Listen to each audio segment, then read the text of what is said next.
यदि हम लोग ये जानना चाहें कि संस्कार शब्द का उद्देश्य क्या है, भाव क्या है, उसमें जो निहितार्थ है वो क्या है, तो आज के समाज पर एक दृष्टि दौड़ा लेना जरूरी है। यदि हम लोग आज मनुष्य की स्थिति को देखें तो हम पाएंगे कि जो मनुष्य के जीवन की दौड़ है वो सुखों को पाने की दौड़ है। मनुष्य की जिंदगी में कुछ पाने के लिए दौड़ता है, तो या तो सुख पाने के लिए दौड़ता है या सफलता पाने के लिए दौड़ता है। मात्र सुखों के दायरे और उनकी परिभाषाएं भिन्न भिन्न हो जाती हैं। कुछ सुख ऐसे होते हैं जो व्यक्तिगत आनंद का कारण बनते हैं। किसी को प्रमोशन मिले, किसी की जॉब लगे, किसी की लॉटरी खुले, तो व्यक्तिगत आनंद का कारण है।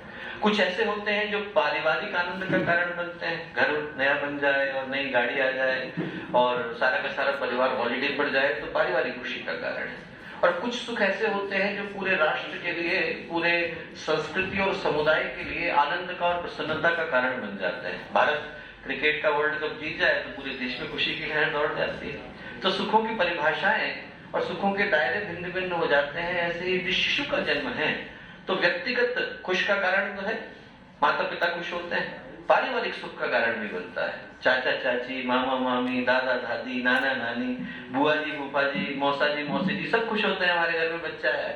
और यदि वो शिशु और उसकी अंतरात्मा उस स्तर की हो कि उसकी उपलब्धियों के आगे विश्व का आकाश भी छोटा पड़ने लगे, बुद्ध के स्तर की हो, गुरुदेव के स्तर की हो, महावीर के स्तर की हो, विवेकानंद के स्तर की हो, निजामुद्दीन औलिया या सेंट फ्रांसिस असीसी के स्तर की हो, तो उनके आने पर पूरा का पूरा राष्ट्र, पूरी की पूरी संस्कृति खुशी को मनाती है। कहते हैं कि जब बुद्ध बुद्धत्व को प्राप्त हुए तो उनके समय में जो ब्रह्मा के पद पर आसीन थे वो उनसे मिलने के लिए आए, उनको प्रणाम किया और बोले कि मैं आपको अपने समय में पाकर कृतार्थ महसूस करता हूँ। बोले लाखों ब्रह्मा आए और चले गए, पर मैं अकेला ऐसा सौभाग्यशाली हूं जिसको ये देखने का अवसर मिला कि कोई बुद्धत्व को प्राप्त कैसा होता है। तो बुद्ध जब बुद्ध बनते हैं तो ब्रह्मा भी अपने सौभाग्य को सराहते हैं। शास्त्र कहते हैं कुलम पवित्रम जननी कृतार्थ वसुंधरा पुण्यवती चतेन।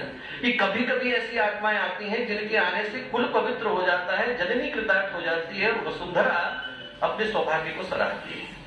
वसुंधरा अपने सौभाग्य को सराहे, वो गुरुदेव के स्तर की आत्मा, वो विवेकानंद के स्तर की आत्मा, वो ध्रुव, वो प्रहलाद के स्तर की आत्मा, वो श्रवण कुमार, वो अभिमन्यु के स्तर की आत्मा हमारे घर में भी आए। कौन नहीं चाहता? हर कोई चाहता है, हर कोई चाहता है। और विज्ञान कहता है कि जेनेटिक इंजीनियरिंग के माध्यम से शायद 50 से 100 वर्षों के माध्यम से हम लोग ऐसी आत्मा को जन्म दे सकें जहां पर इस तरह की आत्मा जन्म ले। हो सकेगा कि नहीं हो सकेगा मैं नहीं जानता, पर इतना अवश्य जानता हूं कि भारतीय ऋषियों ने वर्षों पहले ऐसा चिंतन दे दिया जिसका यदि सही सही पालन किया जाए, सही सही अनुशीलन किया जाए और माता पिता सही सही तैयारी करें तो ऐसी आत्मा को अपने परिवार में आमंत्रित कर पाना संभव है जिसके आने से पूरा का पूरा कुल और पूरी की पूरी संस्कृति अपने सौभाग्य को सराहती है। पुराणों के पन्ने ऐसे उदाहरणों से भरे पड़े हैं। हमारे पुराण के अंदर महर्षि कर्दम का और देवहूति का उदाहरण आता है। उनने महसूस किया कि उनके समय में राजा तो पर्याप्त हो गए, असुर पर्याप्त हो गए, पर ऋषियों की कमी है। क्यों? क्योंकि जितने सप्त ऋषि थे उनसे विवाह करने के लिए उस योग्य कन्याएं नहीं थी। महर्षि कर्दम ने, देवहूति ने, दोनों ने तप किया और तप करने के बाद 8 पुत्रियों को जन्म दिया। अरुंधति को जन्म दिया, अनुसुईया को जन्म दिया, कला को जन्म दिया, क्रिया को जन्म दिया, हविर्भु को जन्म दिया, ख्याति को जन्म दिया, शांति को जन्म दिया और क्षमा को जन्म दिया। और इन 8 के 8 के विवाह सप्त ऋषियों के साथ हुए। और जो एक पुत्र उसके बाद आए महामुनि कपिल, वो स्वयं भगवान नारायण का अंश थे। तो एक परिवार ने पूरे भारत में ऋषियों की परंपरा को जन्म दे दिया। यदि एक माता पिता तैयारी करते हैं दोस्तों तो भारत में 10,000 ऋषियों को जन्म देते हैं। ये भारत के इतिहास में लिखा हुआ है। यदि ये संभव न होता तो फिर ब्रह्मा विष्णु और महेश के तप से अत्रि और अनसुईया के जो पुत्र थे दुर्वासा, चंद्रमा और दत्तात्रेय, उनका जन्म कैसे हो पाता? कुंती के पास सूर्य, पवन और यम और अश्विनी कुमार पांडवों को छोड़ करके कैसे जाते हैं? इतिहास गवाह है, पुराण साक्षी। एक के बाद एक ऐसे उदाहरण आपको देखने को मिलेंगे जहां पर माता पिता ने तप साधना करके ऐसी आत्मा को अपने परिवार में आने के लिए आमंत्रण भेजा जिसको वो कुल, राष्ट्र, संस्कृति के भविष्य के रूप में देखते थे। उस आमंत्रण को भेजने के लिए जिस संस्कार को किया जाता है उसका नाम गर्भाधान संस्कार है। वो आत्माएं ईमेल रिसीव नहीं करती, व्हाट्सएप चेक नहीं करती, उनको आप इसी संस्कार के माध्यम से आमंत्रण भेजते हैं, और ये जो संस्कार है वो ऐसी आत्माओं को खींच करके लाता है। परम पूज्य गुरुदेव जी का जीवन, व्यक्तित्व और कृतित्व किसी परिचय का मोहताज नहीं है। उन्होंने मानवता को एक नहीं असंख्यों उपहार दिए, और उन उपहारों में शायद सबसे महत्वपूर्ण उपहार गर्भाधान संस्कार का पुनर्जीवन है। लोग इसके मूल्य को और महत्व को भूल गए दोस्तों, पर इससे ज्यादा मूल्यवान संस्कार भारतीय इतिहास में दूसरा नहीं हुआ। कहते हैं कि जब स्वतंत्रता संग्राम का समय आया तो 30 ऋषि स्तर की आत्माओं ने भारत में जन्म लिया, और उनके आने से जनमानस इस कदर मच गया कि बच्चा बच्चा स्वाधीनता की गुहार लगाने लगा। यदि वैसी ही 30 ऋषि स्तर की आत्माएं फिर से इस भारत की धरती पर आ जाए तो क्या हम भारत के स्वर्णिम भविष्य को अंकित होता हुआ नहीं देख रहे हैं? वैसे ही 30 आत्माएं यदि गायत्री परिवार के अंदर आ जाए तो क्या मनुष्य में देवत्व का उदय और धरती पर स्वर्ग के अवतरण के उद्घोष को साकार होता हुआ नहीं देख रहे होंगे? संभव है दोस्तों, पर उसको करने के लिए माता और पिता को तैयारी करने की आवश्यकता है, और उसी तैयारी के लिए इस गर्भाधान संस्कार को हम लोग करते हैं। ये जो संस्कार है बड़ा प्यारा शब्द है, क्योंकि हमारे समाज में जिसमें हम लोग रहते हैं दो महत्वपूर्ण घटक है, एक का नाम है व्यक्ति और एक का नाम है समाज। व्यक्ति के व्यक्तित्व का प्रभाव समाज पर पड़ता है। महर्षि अरविंद जेल की जिस कोठरी में थे, वहां पर उनके रहने के कारण उस जेल की कोठरी का वातावरण इतना पवित्र हो गया कि उनके जाने के बाद जब हत्यारे को वहां लाया गया तो वह हत्यारा भी तप साधना और योग करने लगा। व्यक्ति के व्यक्तित्व का प्रभाव वातावरण पर पड़ता है। आप गुरुदेव के कक्ष में उन दिनों जाकर के देखिए जब गुरुदेव साक्षात उपस्थित थे, ऐसा लगता था कि सूर्य के कक्ष में आ गए। प्रकाश, ओज, तेज, वहां आते ही व्यक्ति के विचार, भाव, मन के सारे जितने भी विकार हैं गिर जाया करते थे। व्यक्ति निष्पन्द हो जाता था, एकदम शांत हो जाता था। व्यक्ति का व्यक्तित्व वातावरण को बदल देता है, और वातावरण व्यक्ति को बदल देता है। वातावरण में यदि नकारात्मकता है तो श्रवण कुमार के मन को बदल देती है। श्रवण कुमार जब मय दानव के उस क्षेत्र से निकले तो उन्होंने माता पिता को जमीन पर रख दिया, बोले आप लोग अंधे हो, लंगड़े नहीं हो, अपने आप चल के जाओ। पिता ने कहा क्या कह रहा है बालक? उन्होंने ध्यान लगाया तो पाया कि वो क्षेत्र है जहां पर भाई ने भाई को मारा था। उन्होंने अपने पुत्र से कहा कि इतनी दूर लेकर के आए हो, थोड़ा और दूर लेकर के चलो। थोड़ा दूर जाते से ही उनके अपने हृदय के, श्रवण कुमार के जो मनोभाव थे वापस आ गए, और श्रवण कुमार फूट फूट कर रोने लगे। वातावरण का प्रभाव भी व्यक्ति पर पड़ता है, और वातावरण का जो प्रभाव व्यक्ति की चेतना पर पड़ता है वो संस्कार कहलाता है। यदि ये प्रभाव शुभ मान्यताओं को, शुभ चिंतन को, शुभ संकल्पों को जन्म देता है तो सुसंस्कार कहलाता है, और इससे उल्टा होता है तो कुसंस्कार कहलाता है। ये संस्कार शारीरिक भी है, मानसिक भी है, आध्यात्मिक भी है। विज्ञान जिन संस्कारों की बात करता है दोस्तों वो शारीरिक संस्कार है। जिनको हम लोग जीन्स कहते हैं वो शारीरिक संस्कार है। उनके माध्यम से हम ये जान सकते हैं कि कोई व्यक्ति लंबा होगा कि छोटा होगा, मोटा होगा कि पतला होगा, काला होगा कि गोरा होगा। माता पिता के अंदर जो चीज है उससे आप ये जान सकते हो। ऑटोसोमल डोमिनेंट होगा, ऑटोसोमल रिसेसिव होगा। माता पिता को डायबिटीज है तो बच्चे को होने की संभावना कितनी है? उनको कोई मेंटल इलनेस है तो बच्चे को होने की संभावना कितनी है? इतना जानने का विज्ञान हमारे पास है, पर हम ये नहीं जान सकते कि उस बच्चे के अंदर मन और आध्यात्मिक संकल्प कैसे होंगे। ये बता सकते हैं कि जो बच्चा गर्भ के अंदर है 8 जगह से टेढ़ा होगा, अष्टावक्र कहलाएगा, पर ये नहीं बता सकते कि वो अष्टावक्र ब्रह्मर्षि बनने वाला है।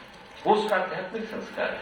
ये बता सकते हैं कि जो बच्चा पेट के अंदर है, जिसको हम लुडविग बीथोवन कह रहे हैं, इसके माता पिता को टाइफस है तो बच्चे को टाइफस होएगा, क्योंकि ऑटोइम्यून कंडीशन है और इसलिए वो बहरा होगा। ये बता सकते हैं कि वो बच्चा बहरा बीथोवन होगा, पर ये नहीं बता सकते कि वो बहरा बीथोवन दुनिया का सबसे प्रसिद्ध संगीतज्ञ होगा और 20 साल की उम्र में 20 सिम्फनियां रच देगा। वो उसका आध्यात्मिक संस्कार है। हम ये बता सकते हैं दोस्तों, किम पीक का नाम आप लोगों ने शायद सुना कि नहीं सुना, पर किम पीक वो व्यक्ति था जब पैदा हुआ तो सेरिबेलम मिसिंग था, कॉर्पस कैलोसम मिसिंग था, एंटीरियर कमीशन मिसिंग था। डॉक्टर साहब न्यूरो सर्जन है, इस बात को जानते हैं कि ऐसे लोग सब्जियों की तरह से जिंदगी को गुजारते हैं। माता पिता को डॉक्टर्स ने कहा कि आप इसको किसी केयर होम में डाल करके भूल जाइए। अपना काम नहीं कर सकता था वो बच्चा, बटन नहीं लगा सकता था, एक स्पून नहीं उठा सकता था, पर उसकी स्मरण शक्ति किस कदर थी? स्मरण शक्ति इस कदर थी कि अमेरिका के सारे फोन नंबर जानता था। 12,000 किताबों को जितनी सॉल्ट लेक लाइब्रेरी के अंदर थी उनको टॉप टू द बॉटम जानता था। इस हाथ से भी लिख सकता था, इस हाथ से भी लिख सकता था। उसके जीवन पर रेन मैन नाम की पिक्चर बनी, ऑस्कर विनिंग है, डस्टिन हॉफमैन को ऑस्कर मिला। वो जान पाना विज्ञान के दायरे से बाहर हो जाता है। हम ये बता सकते हैं कि इस बच्चे के अंदर संभावना नहीं है जीवन की, पर ये नहीं बता सकते कि इस बच्चे के अंदर मन और अध्यात्म की संभावनाएं कैसी जन्म लेंगी। वो देने के लिए गर्भाधान संस्कार है। एक व्यक्ति के अंदर ये सारे के सारे संस्कार आने की संभावना जन्म से पहले शुरू हो जाती है। एक बहुत महत्वपूर्ण बात भारतीय चिंतन में कही गई और ये कही गई कि हमारे यहाँ बच्चे की शिक्षा जन्म के 9 महीने पहले शुरू हो जाती है। स्कूल में तो बहुत बाद में जाते हैं, बच्चे की जो पढ़ाई है वो जन्म लेने के 9 महीने पहले शुरू हो जाती है। न हुआ करती तो मदारसा अपने गर्भ में 3 बच्चों को ब्रह्मर्षि और 1 को चक्रवर्ती राजा कैसे बनाती? सुभद्रा अपने पुत्र अभिमन्यु को व्यूह तोड़ने का ज्ञान कैसे देती? जब माता के स्मोक करने का, उसकी स्ट्रेस का, उसके टेंशन का, उसके ब्लड प्रेशर का, उसके डायबिटीज का असर बच्चे पर पड़ता है तो सकारात्मक चिंतन का कैसे नहीं पड़ता होगा? जब खराब चीजों का पड़ता है तो अच्छे का कैसे नहीं पड़ता होगा? यही देने के लिए ये गर्भाधान संस्कार की परंपरा है और उसका पुनर्जीवन परम पूज्य गुरुदेव ने और शांति कुंज की इस टीम ने जो आज सभागार के अंदर उपस्थित है इन्हें किया और इस संस्कार में भाग लेने का सौभाग्य हम लोगों को मिल रहा है। इसमें 3 छोटे छोटे से हिस्से हैं। औषधि अवग्रहण का क्रम है जिसमें वट, गिलोय और पीपल, इन 3 औषधियों को मिलाकर शारीरिक संस्कार, शारीरिक सुसंस्कार को देने के लिए दिया जाता है। फिर यहाँ जितने लोग बैठे हैं वो मिलकर के जो आगे की तरफ बहनें बैठी, हम लोग की वो सारी बहनें जो गर्भवती महिलाएं आगे की तरफ इस संस्कार में भाग लेने के लिए बैठे हैं, उन सबको आश्वासन उनके परिवार से लेकर हर कोई देता है कि आपको सही संस्कार देने की जिम्मेवारी हम लोग लेते हैं। हम लोग अंग्रेजी में कहते हैं it takes a whole village to raise a child. एक बच्चे को अच्छा व्यक्ति बनाने की जिम्मेवारी पूरे राष्ट्र की है, सिर्फ माता पिता की नहीं, हम सबकी जिम्मेवारी है। उसको अच्छे संस्कार देने के लिए हर कोई अपनी अपनी भूमिका का निर्वहन करता है और अंतिम चीज एक चरु दी जाती है और चरु के अंदर संस्कार का प्रवाह होता है। एक अंतिम कहानी सुना करके अपनी बात को मैं समाप्त करता हूँ। चरु की जो परंपरा है अद्भुत परंपरा है। एक ऋषि हुए भारत में प्रसिद्ध, उनका नाम था ऋचिक, जमदग्नि ऋषि के पिता। उनकी जो पत्नी थी उनका नाम था सत्यवती और सत्यवती जो थी वो गाधी के राजा की पुत्री थी। अब संयोग ऐसा हुआ कि ऋचिक ऋषि की पत्नी सत्यवती और गाधी के राजा की पत्नी जो राजरानी थी दोनों एक साथ गर्भवती हुए। राजा ने कहा कि बेटी से कि बेटी तेरे पति तो ऋषि हैं, तो जरा उनसे बोल वो इस चरु के अंदर आध्यात्मिक संस्कार डाल दे तो बच्चा उच्च कोटि का होगा। ने कहा ठीक। ऋषि से कहा, ऋषि ने 2 चरु बना के दिए, एक अपनी पत्नी के लिए और एक अपनी सास के लिए। अब सास को और पत्नी को दोनों को ये लगा कि शायद दूसरे का अच्छा होगा, उन्होंने आपस में बदल लिया और खा लिया। और जब ऋषि को बताया ऋषि को कि हम लोगों ने बदल लिया है और खा लिया है, तो ऋषि बोले आप लोगों से गलती हो गई, मैंने उसके अंदर अपने तप का अंश डाला था, उसमें से जो आत्मा निकलेगी वो उसी तरह की होगी जिस तरह का धर्म और संस्कार मैंने उसके अंदर डाला है। बोले वो जो आत्मा राजा के घर में जाने वाली थी उसके अंदर मैंने क्षत्रिय धर्म डाला था, वो राजा बनेगा। और जो आत्मा मेरे घर में आने वाली थी मुझे पता था कि ऋषि की पत्नी है, तो उसमें मैंने ब्राह्मण धर्म डाला है कि वो सब कुछ छोड़ करके ऋषि का जीवन जिए। बोले अब आपसे गलती हो गई तो पुत्र तो ऐसा नहीं होगा, पौत्र होगा। तो हुआ क्या? हुआ ये कि जो राजा के यहाँ जन्मे वो थे विश्वामित्र, राजा के यहाँ जन्मे विश्वदत्त कहलाए और उनके अंदर का ऋषि संस्कार उदय हुआ तो जाकर के ब्रह्मर्षि बन गए, विश्वामित्र कहलाए। और उनका जो पौत्र था जमदग्नि का पुत्र परशुराम, परशुराम जो है ऋषि की तरह से पैदा हुए पर उनके अंदर का क्षत्रिय संस्कार जाग गया तो जिंदगी में परशु लेकर के घूमते रहे। इतने ज्यादा ताकत इस चरु के अंदर है, इतनी ज्यादा इसके अंदर तप का संकल्प है, यदि सही तरह से दिया जाए तो आत्मा उसी कोटि की और उसी धर्म की आती है जिसका आवाहन इस संस्कार के माध्यम से किया जा रहा है। और हम लोगों का सौभाग्य कि हम इस कार्यक्रम में इस संस्कार को देखने के सहभागी बन रहे हैं। यहाँ पर आए सभी लोगों को और सभी विशेषज्ञों को जो इस कार्यक्रम को जन जन तक पहुँचाने के लिए नित्य निरंतर कार्य कर रहे हैं, सभी को हम लोग हृदय से शांति कुंज देव संस्कृत विश्वविद्यालय और गायत्री परिवार की ओर से हार्दिक धन्यवाद देते हैं और हार्दिक शुभकामनाएं देते हैं। बहुत सारा धन्यवाद, बहुत सारा प्रणाम।